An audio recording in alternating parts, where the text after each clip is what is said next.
Assalamualaikum warahmatullahi wabarakatuh. My name is Rahmawiyah. I am a semester 1 khusus. Oke, my friend.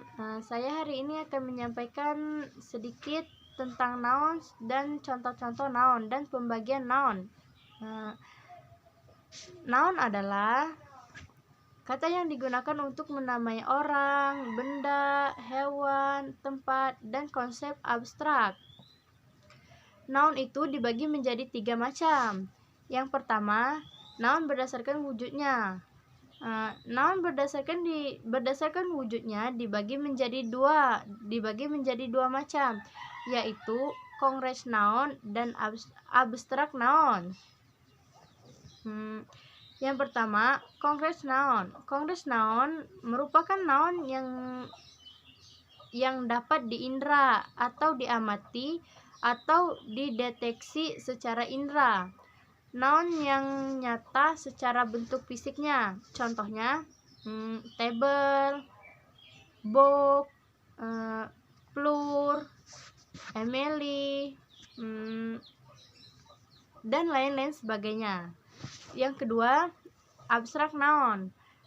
Abstrak noun merupakan noun yang tidak dapat diindra atau diamati atau dideteksi oleh panca indera. Noun yang bukan merupakan objek material biasa digunakan untuk menggunakan ide, konsep, perasaan, atau keadaan. Abstrak noun tidak dapat disentuh.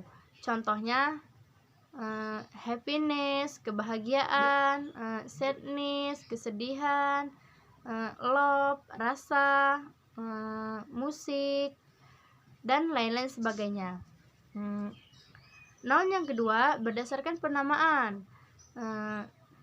Noun berdasarkan penamaan dibagi menjadi 4 macam. Yang pertama, common noun. Common noun adalah penggolongan kata benda untuk orang atau person, tempat atau place, benda dan hal secara umum atau bersifat umum. Common noun tidak menggunakan huruf kapital di awal. Ingat ya, common noun itu tidak menggunakan huruf kapital di awalnya, di awal katanya, kecuali jika digunakan untuk mengawali kalimat atau menjadi judul.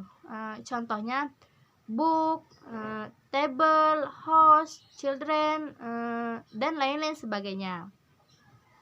Yang kedua, proper noun.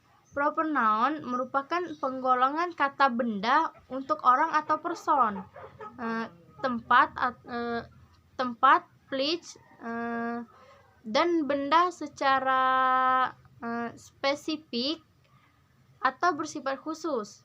Proper noun dapat digunakan untuk nama hari, bulan, bangsa, agama, dan institusi atau organisasi. Proper noun diawali oleh huruf kapital dan tidak diawali oleh and, the.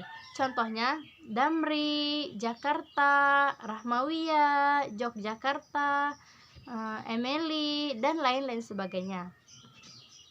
Yang ketiga, collective noun. Collective noun merupakan noun yang digunakan untuk mendeskripsikan atau kelompok atau kumpulan dan bersifat kumpulan.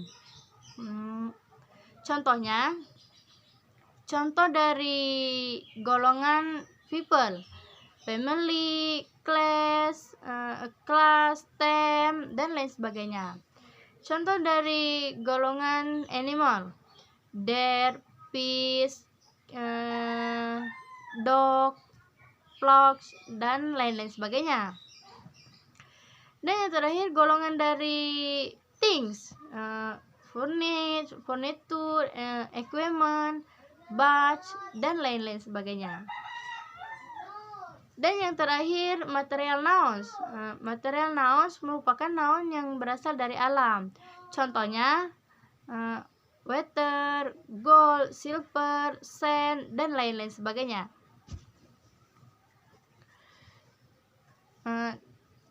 Dan noun yang terakhir berdasarkan jumlahnya.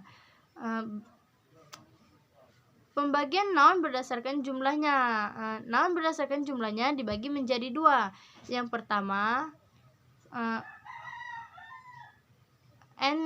unconstable noun.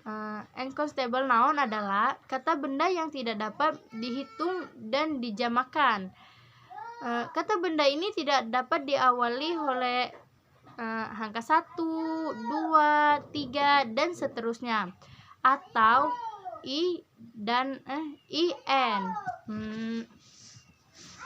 Unconstable noun kebanyakan hanya memiliki bentuk singuler atau tunggal, namun ada beberapa yang hanya memiliki bentuk plural. Contohnya sugar, sin, meal, furniture, dan lain sebagainya. Dan yang kedua, constable noun. Constable noun adalah noun atau kata benda yang dapat dihitung. Constable noun terbagi menjadi dua macam, yaitu singular constable dapat dihitung tunggal, dan plural constable dapat dihitung jamak. Contoh singular, pen, tree, key, knife, dan lain-lain sebagainya.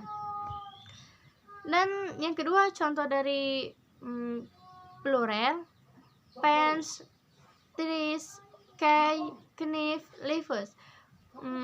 Kalau singular tadi dia itu tunggal, berarti kalau tunggal itu cuma satu. Kalau plural dia jamak, menunjukkan banyak. Okay, my friends, thank you very much. Wassalamualaikum warahmatullahi wabarakatuh.